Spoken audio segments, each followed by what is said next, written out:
IPL में finally defending champions KKR को अपनी पहली विक्ट्री मिल गई है। राजस्थान रॉयल्स को गुवाहाटी में खेले गए मैच में बड़े आराम से उन्होंने 8 विकेटों से हरा दिया और क्विंटन डिकॉक ने जबरदस्त बैटिंग की। एक और 97 नॉट आउट, पता नहीं क्या चल रहा है।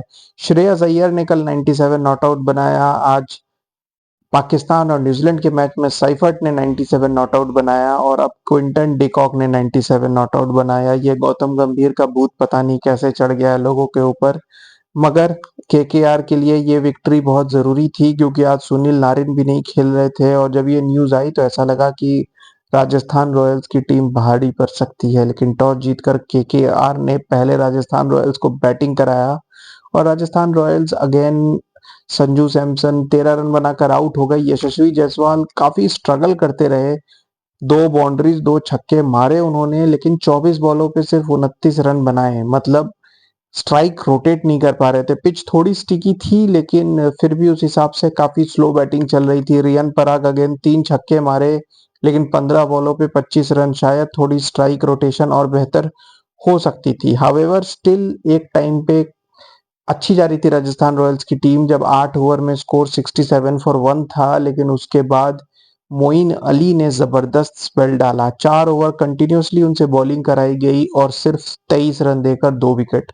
और Varun Chakravarthy as always pitch में थोड़ी सी भी स्पिनर्स को मदद हो तो बेहतरीन बॉलिंग करते हैं। 4 ओवर में 17 रन देकर 2 विकेट और राजस्थान रॉयल्स का पूरा मिडिल ऑर्डर तोड़कर रख दिया। नीतीश राणा 8 रन बनाकर बोल्ड हो गए तो वनिंदु हसरंगा जिनको प्रमोट किया गया वो 4 रन बनाकर आउट हो गए। शुभम दुबे भी 9 रन बनाकर आउट हो गए और वैसे में सिर्फ और सिर्फ ध्रुव जुरैल थे जिन्होंने एंड में थोड़ी पार्टनरशिप लगाई और एंड में जोफ्रा आर्चर ने आकर 2 छक्के मारे, तब जाके राजस्थान रॉयल्स का स्कोर 150 क्रॉस किया। पिच थोड़ी स्टिकी थी लेकिन अगेन 150 का स्कोर बहुत कम है। जैसा हमने चेन्नई में भी देखा था 170 एटलीस्ट एक पार टोटल होता है और 151 फॉर 9 उसी वक्त समझ में आ गया था कि ये टोटल काफी वीक पड़ने वाला है। हालांकि केकेआर मैनेजमेंट की कुछ बातें समझ में नहीं आ रही है, क्यों आंड्रे रसल को एक भी ओवर नहीं दिया गया, जबकि आंड्रे रसल इस तरीके के पिचेस पे कटर्स फेंकने के लिए फेमस है। पिछले साल जब केकेआर ने चैंपियनशिप जीती थी तो आंड्रे रसल की बॉलिंग भी उसमें एक बहुत इंपॉर्टेंट पार्ट प्ले कर रही थी। स्पेंसर जॉनसन ने 4 ओवर में 42 दिए, वैभव अरोरा ने 33 और हर्षित राणा ने 36। मतलब पेस बॉलर्स पे रन पड़ ही रहे थे तो इनमें से किसी एक के कोटे का 1 या 2 ओवर आंड्रे रसल से कराया जा सकता था। तो मेरे ख्याल से केकेआर के कैप्टन रहाणे को थोड़ा सा इस बारे में सोचना चाहिए। आज हालांकि ये कोई खास इम्पैक्ट नहीं डाल सका लेकिन गोइंग फॉरवर्ड में भी इसकी जरूरत पड़ जाए। मोइन अली जिन्हें खिलाया गया था सुनील नारिन की जगह, ओपनिंग करने आए लेकिन बहुत ही पुअर परफॉर्मेंस दी। 12 बॉलों पे 5 रन, लेकिन जैसी उन्होंने बॉलिंग की है मे बी शायद गोइंग फॉरवर्ड टर्निंग ट्रैक्स पे उनको मौका मिले।